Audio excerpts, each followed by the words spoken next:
Hi, welcome to my latest video. Well, in this one, I'm going to review another security camera. This one is from a company called Aomeisi. I believe I got that pronounced right. They sent it to me, full disclosure, to take a look at. Obviously, if they want it back, I will definitely send it back to them as long as they pay for the shipping. Work fully outside and has 360-degree capability of viewing. It uses your Wi-Fi, not the 5G, but the 2.4 wireless that you probably already have in your home in order to do the connectivity between the camera itself and your smart device, whether a phone or a pad or some other application that can support it properly. So let me open this up and we'll take a look at it, and then I'll do a quick little test, hook it up to my phone, install the app that goes along with this, and we'll see how it looks. Stick around to the end and you'll see this thing working. Okay, let's get it opened and see what's inside. Oh, it's got a mounting template. You can identify the holes you have to drill for the camera itself. Okay, looks like it's sticky.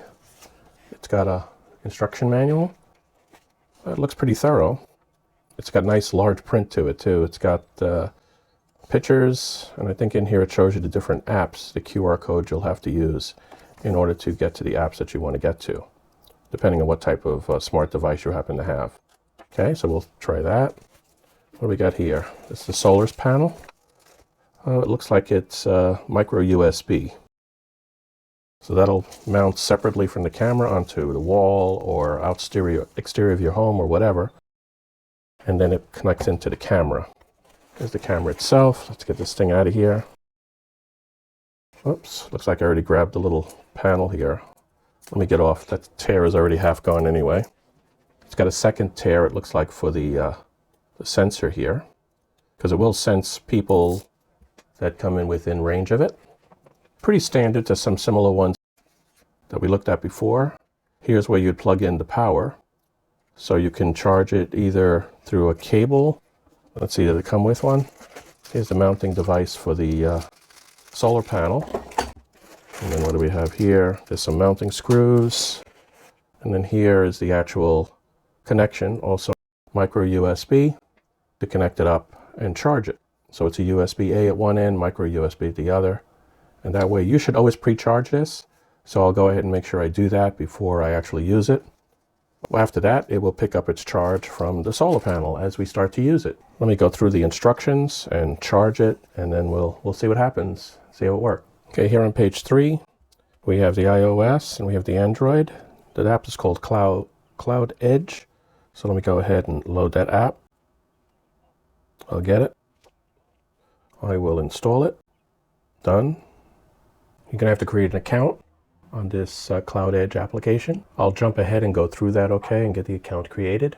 Okay, my account's created. The camera's fully charged. I opened up this little port here where you can put an SD card. This is the power switch and this is the reset switch. And according to the instructions, I've got to hold down the power switch for about 5 seconds. So let me hold that down. It then gives a red light. It indicates that that's on and it's powered. Now it says hold the reset button for 5 seconds. And that hoo-hoo, like an owl, indicates that it's ready to go. And it's flashing the red indicator light according to the instructions. Now it says to click add device, which is the prompt I was up to on the installation of my amp. It sees the battery camera. Okay, I'm in the middle of installing it, and it immediately went to a device version upgrade.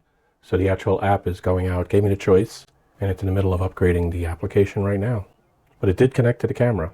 As you can see, it now has a blue light blinking to indicate that it is connected to the wireless network. Okay, it's up and running. I got the sound on. Let me turn off motion detection. Right there. That way it doesn't give me alerts. It was starting to give me a lot of email alerts automatically here. It's got two-way voice. That's why it's echoing on me right now. I'll lower the volume so it doesn't interfere with it. I can do pan tilt. Let's see what we got here. If I pan over, I can go to the right. I can go to the left.